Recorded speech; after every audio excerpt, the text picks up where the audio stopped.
বিসমিল্লাহির রহমানির রহিম। প্রিয় দেশবাসী, আসসালামু আলাইকুম। গত সপ্তাহে আমি সরকারের কতিপয় নীতি আপনাদের কাছে পেশ করেছি। এবার দেশ গঠনে জনগণের অংশগ্রহণের পরিকল্পনা ও সরকারের কার্যক্রমের আরও কয়েকটি দিক আপনাদের সামনে তুলে ধরতে চাই।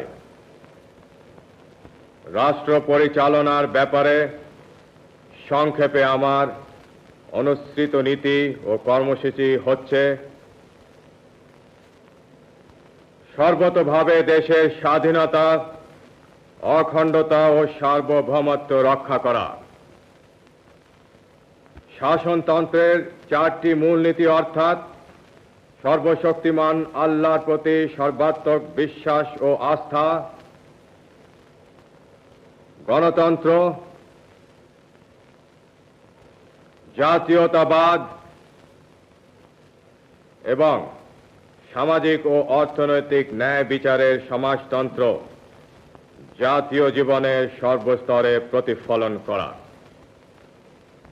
সর্বোপায় নিজেদেরকে একটি আত্মনির্ভরশীল জাতি হিসাবে গড়ে তোলা। প্রশাসনের সর্বস্তরে উন্নয়ন কার্যক্রমে এবং আইন শৃঙ্খলা রক্ষার ব্যাপারে জনসাধারণের অংশগ্রহণ নিশ্চিত করা। সর্বোচ্চ অগ্রাধিকার ভিত্তিতে কৃষি উন্নয়নের মাধ্যমে গ্রামীণ তথা জাতীয় অর্থনীতিকে জোরদার করা। দেশকে খাদ্যে স্বয়ংসম্পূর্ণ করা। দেশে কাপড়ের উৎপাদন বাড়িয়ে সকলের জন্য অন্তত মোটা কাপড় সরবরাহ নিশ্চিত করা। কোন নাগরিক যেন গৃহহীন না থাকে তার যথাসম্ভব ব্যবস্থা করা।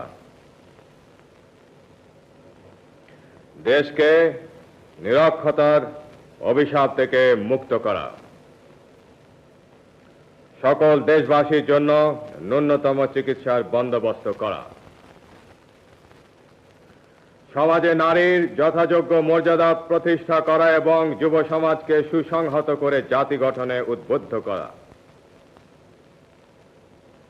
দেশের অর্থনৈতিক উন্নয়নে বেসরকারি খাতে প্রয়োজনীয় উৎসাহ দান। শ্রমিকদের অবস্থার উন্নতি সাধন এবং উৎপাদন বৃদ্ধির সাথে সুস্থ শ্রমিক মালিক সম্পর্ক গড়ে তোলা। সরকারি চাকুরিজীবীদের মধ্যে জনসেবা ও দেশ গঠনের মনোবৃত্তি উৎসাহিত করা